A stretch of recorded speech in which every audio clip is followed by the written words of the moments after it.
오늘 이 시간 우리에게 주시는 하나님의 말씀 요한계시록 3장 1절에서 6절까지 말씀 보시겠습니다. 신약성경 401조 요한계시록 3장 1절에서 6절까지 말씀입니다. 잘 신자를 우리 같이 한 목소리로 합독하겠습니다. 사대 교회의 사자에게 편지하라. 하나님의 일곱 영과 일곱 비열을 가지시니가 이르시되 내가 내 행위를 아노니 네가 살았다 하는 이름은 가졌으나 죽은 자로다. 너는 일깨어 그 남은 바 죽게 된 것을 굳건하게 하라. 내 하나님 앞에 내 행위의 온전한 것을 찾지 못하였노니 그러므로 네가 어떻게 받았으며 어떻게 들었는지 생각하고 지켜 회개하라. 만일 일깨지 아니하면 내가 도둑같이 이르리니 어느 때에 내게 이르는지 네가 알지 못하리라. 그러나 사대에 그 옷을 더럽히지 아니한 자 몇 명이 내게 있어 흰옷을 입고 나와 함께 다니리니 그들은 합당한 자인 영고라. 이기는 자는 이와 같이 흰옷을 입을 것이요 내가 그 이름을 생명책에서 결코 지우지 아니하고 그 이름을 내 아버지 앞과 그의 천사들 앞에서 시인하리라. 귀 있는 자는 성령이 교회들에게 하시는 말씀을 들을지어다. 아멘. 아멘. 할렐루야. 오늘 또 복된 성일 이 예배 시간 함께 예배 드리게 된 걸 진심으로 감사합니다. 오늘 또 성도 여러분들에게 이 예배를 통해서 주님의 음성을 듣는 귀한 역사가 일어나기를 축복합니다. 자, 좌우 옆 사람 앞뒤 사람 인사하겠습니다. 사랑합니다. 축복합니다. 반갑습니다. 예배에 앉아 있으면서 세상 염려와 근심을 그대로 끌어안고 앉아 있으면 안 됩니다. 주님께 다 내려놓고 이 시간 말씀을 통한 은혜가 여러분들에게 충만하게 임하기를 바랍니다. 자, 오늘 우리는 요한계시록 3장에 나오는 이 본문 4대 교회 보내는 편지를 통해서 흰옷을 입고 그리고 주님과 영원한 영광에 참여할 사람이 누군가, 오늘 설교 제목 그대로 흰옷을 입을 사람이 누구냐 하는 주제를 가지고 여러분들과 함께 말씀의 은혜를 나누기를 원합니다. 그래서 먼저 여러분 이 4대 교회라는 이 4대 지역이라는 곳이 어떤 곳인가라는 이 4대의 도시를 살펴볼 필요가 있죠. 이 4대라는 도시는 현재의 터키 이즈미르라고 하는 도시에서 동쪽으로 한 58km 떨어진 그런 곳인데요. 굉장히 고원지대에 있습니다. 그리고 성 전체가 요새화되어 있는 그런 도시가 바로 이 4대라는 도시예요. 여러분 그림을 한번 보시기를 바랍니다. 산에다 성을 쌓고 남쪽 한 군데만 입구를 만든 다음에 난공불락의 요새로 만드는 도시예요. 그렇게 도시가 요새화되다 보니까 그 성 안에 들어갈 수 있는 는 제한될 수밖에 없겠죠. 그래서 그 주변에 위성 도시들이 생겨났는데 그 전체를 다 합쳐서 4대라 그렇게 말했습니다. 이 4대는 아주 부유한 도시입니다. 그러니까 도시 아래로 흐르는 팍톨루스 강이라는 강이 있는데 그 강에서 사금이 나왔어요. 금이 채취가 되니까 그 사금 덕에 최초의 금화를 만든 도시이기도 한 곳이 바로 이 4대라는 도시입니다. 그리고 또 헤르모스 평야 주변에 농산물도 굉장히 풍부하게 생산되는 그런 동네입니다. 그야말로 이 4대는 부족함이 없는 화려하고 안전한 그런 도시였던 것이죠. 자, 그런데 이 철옹성 같은 요새가 역사상 두 번이나 완전히 파괴되었습니다. 한 번은 기원전 549년 페르시아 고레스 왕에게 이 성이 완전히 파괴되었고, 그리고 또 기원전 218년 셀류시드 왕조의 안티오쿠스 대제라고 하는 사람이 이 성을 점령했습니다. 그런데 흥미로운 것은 이 견고한 요새와 같은 그런 성이 어떻게 그렇게 쉽게 무너졌느냐 하는 이유입니다. 모두 정면 승부해서 그렇게 성이 무너진 것이 아니라 밤사이에 반대편에 절벽을 몰래 타고 올라가 가지고 넘어온 그런 적들의 야간 기습에 속수무책으로 당한 거예요. 그러니까 밤중에 우리는 안전하다 하면서 살았던 그 도시가 기습 침투에 의해서 성이 함락이 된 거죠. 그러니까 성벽이 너무 높고 험해서 적이 오르지 못할 것이라고 자만하며 보초들이 깊은 잠에 빠져 있을 때 그때의 이성이 함락됐다, 그런 이야기입니다. 자, 그래서 예수님께서는 이 뼈아픈 역사를 가진 4대 지역의 성도들에게 그 편지를 보내면서 그들의 역사적인 배경에 빗대어서 엄중하게 경고하고 있는 것이죠. 회개하지 않으면 내가 도적같이 말 것이다. 그 너희들의 4대 성이 어떻게 무너졌는지 너희들은 역사적으로 알고 있지 않느냐. 주님께서는 그걸 말씀하시는 거예요. 그래서 먼저 오늘 본문 1절을 보시면은 여러분이 1절의 말씀해 보시면은 이렇게 말합니다. 7 영과 7 별을 가지신 이, 그렇게 표현했어요. 여러분 앞서 본 대로 7 영은 1장에서 우리가 성령이라고 말씀드렸어요. 7 별은 천상의 교회를 가리킨다, 그렇게 말씀을 드렸습니다. 주님께서는 지상의 4대 교회를 향해서 천상의 온전한 시선으로 그들의 영적인 실태를 진단하신다는 그런 뜻입니다. 그래서 이 계시록은 계속해서 천상에 완성된 교회와 그리고 지상의 역사를 살아내는 교회들에게 위로와 격려를 주시는 책입니다. 그러면 오늘 이 4대 교회 편지를 통해서 오늘 우리에게 주님은 어떤 메시지를 주고 계시는가 하는 것을 우리가 살펴볼 필요가 있는 것이죠. 그리고 또 1절 후반부에 뭐라고 말씀합니까? 내가 네 행위를 아노니 네가 살았다는 이름은 가졌으나 죽은 자로다. 여러분, 내가 내 행위를 안다. 거기서 행위라고 하는 것을 원어를 찾아보니까 복수로 되어 있어 행위들입니다. 행위들. 그러니까 4대 교회는 굉장히 많은 일을 하고 있었다는 그런 이야기입니다. 그리고 그 행위들이 그들의 자랑거리가 되었다, 그런 이야기죠. 야, 그 4대 교회는 어마어마하게 교회가 활발하게 움직이는 교회야 라고 칭찬을 받았던 교회였다는 것이죠. 그래서 주님께서 4대 교회에서 네가 살았다는 이름은 가졌다. 그러니까 그 교회가 야, 살아 움직이더라, 그렇게 표현하지 않습니까? 어디 저기 안동 시내 가니까 그 교회는 정말 살아있는 교회더라, 그렇게 표현할 수가 있는 것입니다. 그래서 4대 교회 내는 다른 교회들처럼 뭐 이단의 문제가 있다든지 아니면 핍박이 있다든지 그런 게 전혀 없었습니다. 그리고 화려한 예배당에서 그리고 또 종교 프로그램이 활발하게 움직이고 그리고 교인들의 숫자도 많은 그런 교회였던 것이죠. 그래서 4대 교회는 인기가 있었고 그리고 사람들로부터 인정을 받았던 그런 교회였습니다. 그래서 사람들은 그런 4대 교회를 살아있는 교회라 그렇게 불렀다 이 말입니다. 그런데 사람들은 살아있는 교회라고 불렀는데 주님께서 진단하실 때는 정반대였어요. 뭐라고 합니까? 네가 살았다 하는 이름은 가졌으나 죽은 자다. 굉장히 심각한 진단입니다. 행위가 풍성했는데 죽은 행위들을 하고 있었다, 그런 이야기예요. 예. 여러분, 4대 교회의 진짜 비극은요, 그들이 세상 사람들처럼 눈에 띄게 악하거나 심각한 죄를 지었기 때문이 아닙니다. 오히려 핍박도 이단의 공격도 없는 너무나도 평안하고 부유한 환경 속에서 십자가의 절박함을 잃어버리고 무늬만 그리스도인으로 전락해버린 영적 무기력에 빠진 교회였다, 그런 이야기. 예. 세상 사람들과 부딪힐 없이 너무나 잘 어울려 살다 보니 영적인 야성과 그리고 생명력을 잃어버린 그런 모습으로 서서히 죽어가는 교회. 이게 4대 교회의 모습이었어요. 여러분, 그래서 정말 여러분은 이런 상황에 있는 4대 교회를 어떻게 생각하시는지 한번 여러분 생각해 보시기 바랍니다. 이것은요, 결코 2000년 전에 있었던 남의 이야기가 아닙니다. 주일에는 화려한 예배당에서 거룩한 예배를 드리고 은혜를 누리는 것 같은데 예배당 문을 나서는 순간부터는 세상 방식과 철저히 타협하면서 영적인 생명력을 잃어버리고 살아가는 오늘 우리의 모습을 지금 말씀하고 있는 거예요. 예.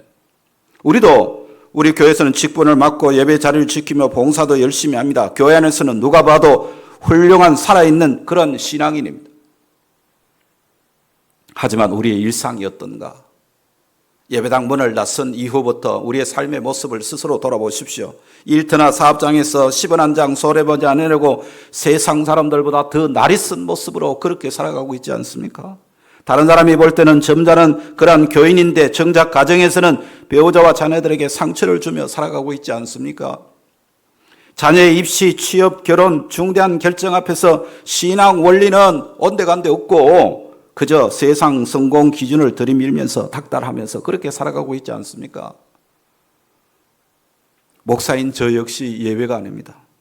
강단 위에서는 영적으로 충만하게 살아있는 것처럼 말씀을 전하지만 일상의 작은 위기를 당하면 무기력하게 세상 방식에 흔들릴 때가 있음을 여러분들 앞에 부끄럽게 고백합니다.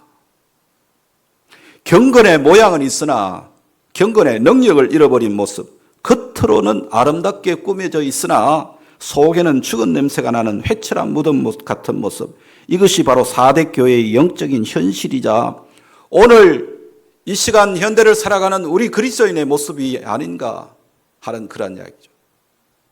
자, 여기서 우리가 마태복음 23장 27절에서 28절까지 나오는 말씀을 여러분 같이 한번 읽어보겠습니다. 화 있을진저 외식하는 서기관들과 바리새인들이여, 회칠한 무덤 같으니 겉으로는 아름답게 보이나 그 안에는 죽은 사람의 뼈와 모든 더러운 것이 가득하도다. 이와 같이 너희도 겉으로는 사람에게 옳게 보이되 안으로는 회식과 불법이 가득하도다. 자, 여러분 보세요. 예배당에서나 그리고 사람들 보는 데서는 전단한 행동을 하는데 여전히 세상에 집착하고 세상 것에서 벗어나지 못한 그런 삶, 그렇게 죽은 행위를 하고 있는 4대 교회에게 주시는 말씀과 오늘 우리에게 주시는 예수님의 마태복음 이 말씀과 견주어 봤을 때 우리의 모습도 여전히 4대 교회의 모습이라는 것을 부정할 수가 없는 것이에요. 이렇게 죽은 행위를 하고 있는 4대 교회에게 예수님이 다급하게 외치면서 말씀하시는 것이 오늘 본문 2절입니다. 같이 읽습니다. 너는 일깨어 그 남은 바 죽게 된 것을 굳건하게 하라. 내 하나님 앞에 내 행위의 온전한 것을 찾지 못하였노니. 여러분, 오늘 삶의 모습이 바로 그런 거예요. 정말 일깨어라는 이 단어는요, 잠에서 깨어서 정신 똑바로 차리라 그런 뜻이에요. 예. 엄밀히 말하면 그 말씀이 적용되는 사람은 4대 교회 전체가 아니라 4대 교회 안에 있는 죽은 신앙을 가진 자들인 것입니다. 예. 그런데 그들은 모양만 신앙인이지 그 행위는 지옥 갈 사람들이라는 뜻이에요. 예. 일깨어라는 말은 헬라 문법적으로 보면요, 단순한 일회성 행동이 아니라 계속 깨어 있으라는 뜻이에요. 예. 그러니까 예수를 믿는다고 하면서 계속해서 깨어있지 못한 자들은 완전히 죽은 자이거나 아니면 죽어가는 자라는 그런 이야기죠. 우리도 마찬가지입니다. 신앙생활 한다고 하면서 얼마나 게으르고 늘어지고 풀어져서 그렇게 살아가고 있는지 모릅니다. 그래서 우리는 정신 똑바로 차려야 됩니다. 예. 2절에서 죽게 된 것이라는 단어는요, 아주 시급한 상황을 다룰 때 쓰는 단어예요. 그러니까 그대로 방치하면 곧 죽게 되는 절박한 상태입니다. 영적인 안전 불감증에 빠져서 이 정도면 되겠지. 내가 목사니까, 내가 장로니까, 내가 권사니까, 내가 집사니까, 내가 평생 동안 신앙생활 해왔으니까 하면서 잠들어 있으면 과거 4대 성벽이 야간 기습에 침투에 무너졌듯이 우리의 영혼도 순식간에 무너진다는 말이에요. 네. 그러므로 여러분 정신 똑바로 차려야 됩니다. 그래서 주님은 만일 잠에서 깨어있지 않고 정신 똑바로 차리지 않고 자기 착각에 빠져서 신앙생활 하는 사람들은 도둑이 오듯이 주님을 맞이하게 되는 것이에요. 자, 여기서 데살로니가전서 5장 말씀을 1절에서 6절 말씀인데요. 같이 한번 읽어봅시다. 형제들아, 때와 시기에 관하여는 너희에게 쓸 것이 없으면 주의 날에 밤에 도둑같이 이럴 줄을 너희 자신이 자세히 알기 때문이라. 그들이 평안하다 안전하다 할 그때에 임신한 여자에게 해산의 고통이 이름과 같이 멸망이 갑자기 그들에게 이르리니 결코 피하지 못하리라. 형제들아, 너희는 어둠에 있지 아니하며 그날이 도둑같이 너희에게 임하지 못하리니 너희는 다 빛의 아들이요 낮의 아들이라. 우리가 밤이나 어둠에 속하지 아니하나니 그러므로 우리는 다른 이들과 같이 자지 말고 오직 깨어 정신을 차릴지라. 여러분, 군대의 보초병들이요, 눈을 버럭뜨고 깨어서 그 보초의 사명을 감당하는 것처럼 우리도 다른 사람들처럼 같이 자지 않고 깨어서 주님 오실 날을 기다리는 그런 믿음의 삶을 살아가는 것이 주님의 명령인 것입니다. 네. 그렇다면 우리는 이 깊은 영적인 잠에서 깨어나 무엇을 해야 되는가? 어떤 대단한 사역이나 어떤 종교적인 봉사활동이나 프로그램을 새롭게 시작해야 되느냐? 아닙니다, 여러분. 오늘 주님은 3절에서 네가 어떻게 받았으며 어떻게 들었는지를 생각하고 지켜 회개하라고 명령하셨죠. 우리가 처음 예수님을 만났을 때에 우리를 온전히 살리셨던 그 십자가의 복음, 그 첫사랑의 감격으로 다시 돌아가야 하는 거예요. 예수 믿고 구원받은 그 구원의 감격이 우리의 심령 속에서 사라지면 안 된다 이 말입니다. 그 감격을 가지고 살아가는 자, 네가 그것을 어떻게 받았으며 어떻게 들었는지 생각하고 지키라는 것입니다. 그걸 지키지 못하고 자꾸 세상적으로 빠지거든 회개하라는 거예요. 굳어진 마음을 깨뜨리고 일상에서 철저히 회개하며 십자가를 다시 붙드는 것, 그것만이 우리가 살아나는 유일한 길이라는 거예요. 자, 여러분 여기서 요한복음 6장 28절 29절인데요. 같이 한번 읽어보겠습니다. 그들이 묻되 우리가 어떻게 하여야 하나님의 일을 하오리까? 예수께서 대답하여 이르시되 하나님께서 보내신 이를 믿는 것이 하나님의 일이라 하시니. 여러분 깨어서 할 일이 뭘까요? 예수 바로 믿는 거예요. 예수를 똑바로 믿으라는 거예요. 오늘 제자들이 묻잖아요. 우리가 어떻게 해야 하나님의 일을 합니까? 뭘 해야 하나님이 일이 되는 겁니까? 묻습니다. 그때 주님께서 뭐라고 하셨어요? 하나님께서 보내신 이를 믿는 것이 하나님의 일이랍니다. 그래서 예수를 잘 믿는 것이 하나님의 일인 거예요. 네. 여러분 우리 예배, 구제, 선교 다 귀하지만 그게 죽은 행위가 되지 않기 위해서는 여러분이 예수님을 온전히 바르게 믿는 신앙이 되어야 되는 거예요. 네.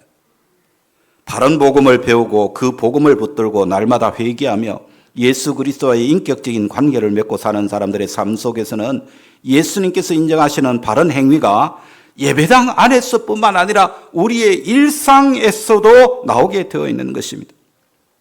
여러분 여기서 우리가 열처녀의 비유에 대한 이야기를 좀 들으려고 합니다.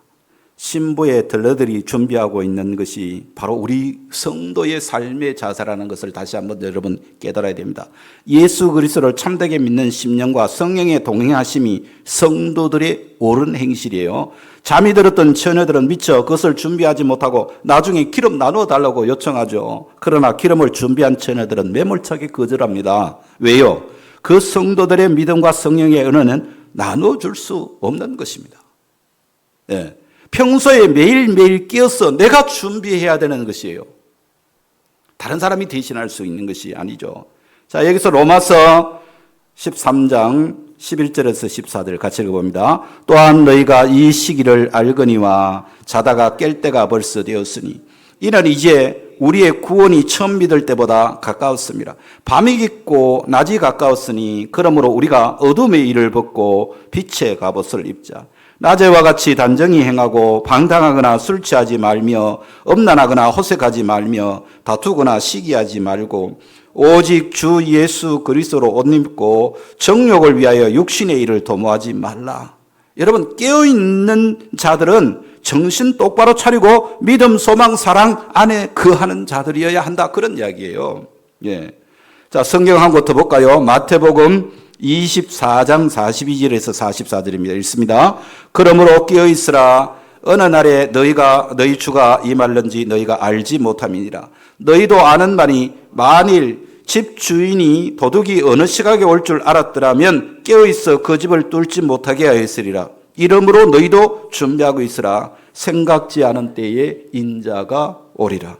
자, 이렇게 깨어있는 자들은 하나님 앞에 서기를 힘쓰는 자들입니다. 하나님 앞에 서기를 힘쓰는 자들이 그게 무슨 의무나 짐이 아니라 기쁘게 자발적으로 그 삶을 우리가 순종하며 따라가는 것이요. 기도하는 일이 억지로 하는 일이 아닙니다. 봉사하는 일이 억지로 하는 일이 아니고 예배 드리는 일이 억지로 되는 일이 아니라 우리의 심령 속에 감격적으로 나타나는 그러한 행위의 열매가 되어야 한다는 그런 이야기죠. 그래서 주님은 총체적인 영적인 괴사 상태로 죽어가고 있는 남은 자들의 그 믿음을 굳건하게 하라고 경고하시는 겁니다.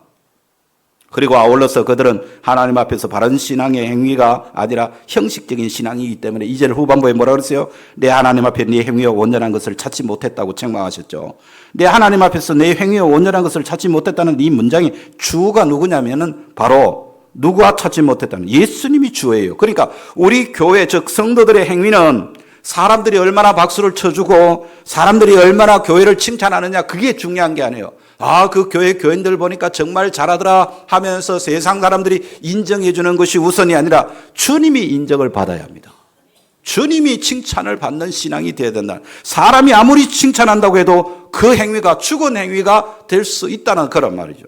그래서 주님은 4대 교회에게 처방을 주시는데 3절 말씀 같이 읽어봅니다. 그러므로 네가 어떻게 받았으며 어떻게 들었는지 생각하고 지켜 회개하라. 만일 일깨지 아니하면 내가 도둑같이 이르리니 어느 때 내게 이르는지 네가 알지 못하랴. 그 행위들이 하나님 앞에 온전한 행위가 되려면 처음에 너희가 듣고 배웠던 그 바른 복음 십자가의 은혜를 다시 기억하고 그걸 붙들라는 겁니다. 예배 드리고 봉사는 우리의 모든 행위가 죽은 행위가 되지 않으려면 내 열심으로가 아니라 나를 살리신 예수 그리스도를 향한 감사와 사랑의 원동력이 되어야 하는 거예요. 우리 항전직 분자들 요즘 저하고 공부하고 있는데 어제 새벽에 마치고 교회론에 대한 이야기를 공부하면서 교회 행정에 대한 이야기가 나오는데 그 행정이 뭐냐면 문서 만드는 게 행정이 아니고 사람을 세우는 일이 행정이다. 저도 공부하면서 굉장히 감동을 받은 구절이에요. 교회 행정은 사람을 세우는. 그 사람을 어떻게 세우느냐? 집사님 이것 좀 하세요. 권사님 이것 좀 하세요. 해가지고 억지로 하는 행위는 죽은 행위예요. 우리가 교회 앞에 나와서 헌신하고 봉사하고 기도하고 예배하는 모든 행위가 십자가의 은혜 가운데서 나와야 합니다. 그게 진짜 하나님 앞에 택함 받은 주의 종들의 삶이라는 것이죠. 여러분 구원을 잘 이해하고 계셔야 됩니다. 여러분은 창세전에 하나님께 선택받았고 역사 속에서 믿음으로 구원을 이루어가고 있는 사람들입니다. 이제 장차 완성된 구원이 우리에게 주어질 겁니다. 그러니까 여러분에게 제가 늘 이야기 말씀을 드리는 구원의 3단계 이게 하나의 구원이라는 것을 잊지 않으면 안 됩니다. 제일 먼저 예수를 믿으면 회심하면 우리가 의롭다 칭함을 받게 되죠. 예수를 믿는 순간 우리는 그 이전에 어떤 죄를 지었던 간에 우리는 의롭다 인정함을 받은 칭의의 존재가 되는 겁니다. 그러니까 의로운 존재라고 칭함을 받은 존재가 되는 거예요. 이게 첫 번째 구원이죠. 그 다음에 그 구원만 되면 됩니까? 어린아이가 엄마 뱃속에서 나오면 그것으로 끝이 아니라 자라나야 되는 것입니다. 우리의 구원이 점점 성화되어 가는 과정이 필요한 것입니다. 성숙되어 가는 것이죠. 그것을 성화의 과정이라고 합니다. 마지막 단계에 가서 뭐가 있습니까? 영화의 구원이 있습니다. 주님과 함께 영광을 누리는 그 영화의 구원. 이걸 다 합쳐서 우리가 구원이라고 그러는데 참된 신자라면 하나님께서 성령을 통해서 반드시 거룩하게 만드시는 여정을 우리가 살아가게 되는 것입니다. 그래서 구름기둥, 불기둥으로 우리를 인도하시는 것이죠. 그런 면에서 우리는 이미 구원받았고 아직 구원받고 있는 것이고 이제 완전한 구원을 받게 될 줄로 믿습니다. 그러니까 구원받은 자들은 지금 구원받은 자답게 거룩한 삶을 살아야 되는 거예요. 4대 교회는 구원받고 이미 예수 그리스도로 말미암아 낮이 되었는데도 밤처럼 사는 자들이 있었습니다. 예수 그리스도와 함께 죽었다가 다시 살아난 자로서의 감사와 감격의 삶이 나와야 하는데 여전히 죽은 자들처럼 그렇게 살아가는 자들이 있었다는 말이죠. 그래서 주님은 그들에게 그렇게 살면 안 된다. 깨어나라. 그걸 말씀하는 거예요. 남은 자들은 그 경고가 들릴 것이고 아닌 자들은 계속 이름만 살아있는 자로 살다가 지옥에 떨어지는 거예요. 깨어있는 하나님의 백성들은 오늘 주님이 우리에게 오실지 모른다는 그런 마음으로 오늘을 살아가는 것, 그것이 깨어있는 삶인 것입니다. 주님은 이렇게 세상 한복판에서 고군분투하며 깨어있는 무리에게 약속한 것이 바로 뭐냐면 흰옷입니다. 흰옷. 자, 오늘 본문 4절 말씀 우리 같이 읽어보겠습니다. 그러나 4대에 그 옷을 더럽히지 아니한 자 몇 명이 내게 있어 흰옷을 입고 나와 함께 다니리니 그들은 합당한 자인 영고라. 자, 그렇게 총체적인 영적 괴사 상태에 있는 4대 교회도 그 옷을 더럽히지 않은 사람이 얼마나 있었다? 몇 명이라고 기록되어 있죠. 그러니까 그들은 흰옷을 입을 것이라고 하십니다. 그리고 그들이 흰옷을 입게 되는 것은 그들이 합당한 자들이기 때문에, 즉 그럴 자격이 있는 자들이기 때문이라는 거죠. 자, 그래서 여기서 우리가 요한계시록 6장에서 나오는 말씀인데요. 누가 흰옷을 받은지 계시록 6장 9절에서 11절 말씀입니다. 우리 같이 한 목소리 읽어보겠습니다. 다섯째 인을 떼실 때에 내가 보니 하나님의 말씀과 그들이 가진 증거로 말미암아 죽임을 당한 영혼들이 제단 아래에 있어 큰 소리로 불러 이르되 거룩하고 참되신 대주제여 땅에 거하는 자들을 심판하여 우리 피를 갚아주지 아니하시기를 어느 때까지 하시려 하나이까 하니 각각 그들에게 흰 두루마기를 주시며 이르시되 아직 잠시 동안 쉬되 그들의 동무 종들과 형제들도 자기처럼 죽임을 당하여 그 수가 차기까지 하라 하시더라. 자, 여기서 보시면 하나님의 말씀과 가진 증거로 죽임을 당한 자들이 흰옷을 받습니다. 여기서 죽임을 당한 자들이라는 말은 단순히 순교한 자들만을 말하는 것이 아니에요. 문맥을 보시면 아시겠지만 모든 그리스도인을 죽임을 당한 자라고 표현하고 있는 것입니다. 무엇 때문에 죽임을 당한 자? 하나님의 말씀과 그들이 가진 증거, 즉 하나님의 말씀과 그들이 가진 증거라는 말은 하나님 말씀대로 살았다, 그런 이야기예요. 예. 그러니까 세상에서 멸시당하면서도 거룩한 삶을 굳게 붙들고 순종하는 자들, 그들이 바로 하나님의 말씀과 그들이 가진 증거로 말미암아 죽임을 당한 자들입니다.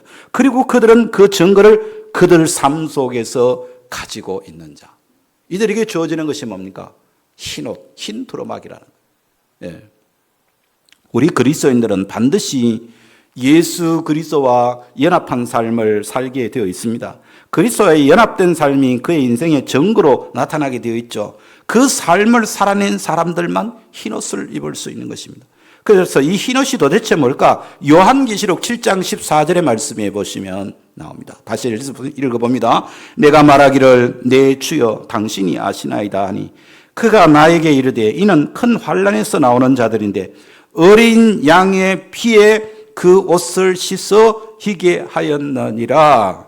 흰옷은 어린 양의 피에 씻어 희게 된 옷입니다. 여러분, 이 세상에서 그리스도인답게 살아보려고 발버둥 치다 보면 때로는 조롱당하고 때로는 손해를 겪는 그런 환난을 우리가 겪게 됩니다. 그 고난 속에서도 세상과 타협하지 않고 십자가를 붙드는 자들이 바로 옷을 더럽히지 않는 자들인 것이죠. 자, 여기서 요한계시록 19장 8절 말씀을 한번 보시겠습니다. 19장 8절. 그에게 빛나고 깨끗한 세마포옷을 입도록 허락하셨으니 이 세마포옷은 성도들의 옳은 행실이로다 하더라. 자, 빛나고 깨끗한 세마포가 뭐라고요? 성도들의 옳은 행실입니다. 흰옷은 그렇게 입혀지는데, 그런데 여기서 중요한 것은 옳은 행실은 행위가 먼저가 아니라 주님의 피의 은혜가 먼저입니다. 그러니까 주님의 십자가의 구원의 은혜를 깨닫고 믿는 사람이 그 은혜에 감격하고 감사하여 나타나는 옳은 행실이 바로 흰옷이라는 말이에요. 예수 안 믿는 사람들 중에서도 착하고 선하게 사는 사람들 세상 가운데 많습니다. 그러나 그들이 아무리 착하고 선하고 의롭게 살아도 그들은 흰옷을 입을 수가 없어요. 왜? 예수 그리스도의 피에 옷이 빨아지지 않았기 때문이에요. 네. 여러분, 우리가 이 흰옷을 이렇게 기억해야 할 가장 중요한 사실이 있는데요. 우리가 아무리 스스로 노력하고 수고해도 우리의 공로나 도덕적인 행위로는 이 영광스러운 흰옷을 입을 수 없습니다. 오직 십자가에 설리신 어린 양 예수 그리스도의 보혈만이 우리의 더러운 더러움을 씻어내게 내어서 희게 만든다는 거죠. 그래서 이 흰옷에 쟁취하여 얻는 것이 아니라 상처받고 넘어지면서도 끝까지 주님의 십자가를 의지하는 자들에게 주님께서 입혀주시는 은혜의 옷인 줄로 믿습니다. 오늘도 여러분, 우리의 노력과 우리의 의로 하나님 앞에 나갈 수 있는 자가 있습니까? 우리는 예수 그리스도의 그 속의 은혜가 아니면 주님 앞에 나갈 존재가 아무도 없는 것입니다. 우리는 일상에서 매일매일 넘어집니다. 화를 참지 못하고 후회할 말을 막 쏟아냅니다. 옷을 더럽히지 않으려 발버둥 치지만 매일 우리의 영혼의 겉옷에는 세상의 때가 묻는 것입니다. 그러나 실패하고 상한 심령 그대로 십자가 앞으로 나와서 회개하는 자, 오직 예수 그리스도의 보혈만이 나를 정결케 할 수 있다고 십자가 앞에 엎드리는 그 사람에게 주님은 당신의 피로 씻어 눈부신 흰옷을 입혀 주시는 것입니다. 이것이 바로 뭐예요? 복음이에요. 이 복음이 우리 심령 속에 살아있어야 되는 것이죠. 이 은혜를 덧입은 자들에게 주님은 5절에서 가슴 벅찬 약속을 주고 계십니다. 5절 말씀 읽어봅니다.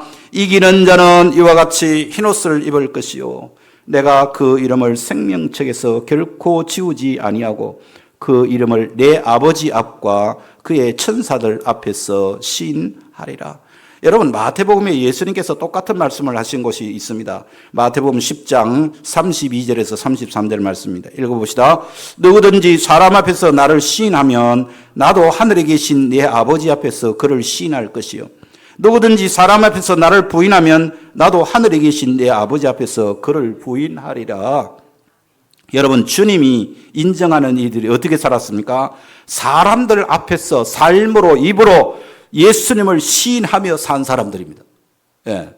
단순히 입이 아니라 삶으로도 예수님이 나의 주가 되신 그런 삶을 산 자들, 그러한 자들은 생명책에서 이름을 지우지 않겠다고 약속하신 것입니다. 주님께서 그 이름을 생명책에서 결코 지우지 아니하리라고 하신 이 말씀 앞에서 우리는 거룩한 두려움과 감격을 동시에 가져야 됩니다. 이 말씀 앞에서 어차피 나는 구원받았으니 나는 어떻게 살아도 내 이름은 생명책에서 지워지지 않겠지 하며 방종하는 그런 삶을 우리가 핑계댈 수가 없는 것입니다. 예. 오히려 이 약속은 참된 생명을 가진 자라면 결단코 영적인 잠에서 취해서 영원히 머물 수 없다는 준엄한 경고이자 매일매일 넘어지면서도 끝내 회개하고 십자가를 붙드는 자를 끝까지 주님이 책임지시겠다는 눈물겨운 사랑의 선언인 것입니다. 여러분, 그렇습니다. 오늘 말씀을 맺으려고 합니다. 여러분은 지금 영적인 상태가 어떻습니까? 잠에 빠져 있습니까? 아니면 깨어서 십자가를 바라보며 살아가고 있습니까? 매일의 일상에서 신자답게 살아보려고 애쓰는 일들 참 눈물나고 힘든 일입니다. 쉽게 타협하고 편하게 사는 사람들도 많은데 정작 좁은 길 가려니 남모를 손해와 억울함도 분명히 겪을 겁니다. 그러나 그 고단함이야말로 여러분이 예수 그리스도의 생명으로 깨어 살아있다는 확실한 증거인 줄로 믿습니다. 우리가 믿음으로 살아가는 일이 그렇게 호락호락하지 않습니다. 이제 사람들에게 인정받으려는 죽은 행위, 그건 내려놓으십시오. 우리를 하나님 아버지 앞에서 내 사랑하는 자녀라고 시인해 주실 분은 오직 예수 그리스도 한 분뿐인 줄로 믿습니다. 지치고 힘이 들 때마다 어린 양 예수의 피를 의지하는 여러분들 되시기 바랍니다. 세상의 화려함이 아니라 은혜의 십자가를 붙드는 여러분들 되십시오. 주님께서 친히 여러분의 이름을 생명책에 선명하게 새기시고 여러분의 상처 입은 몸에 가장 빛나는 흰옷을 입혀주실 줄로 믿습니다. 새로운 한 주간 그 십자가의 넘치는 은혜를 힘과 능력으로 삼아서 각자의 일상에서 영적으로 깨어서 생명력 있는 삶을 살아가는 성도들이 되시기를 주님의 이름으로 축복합니다.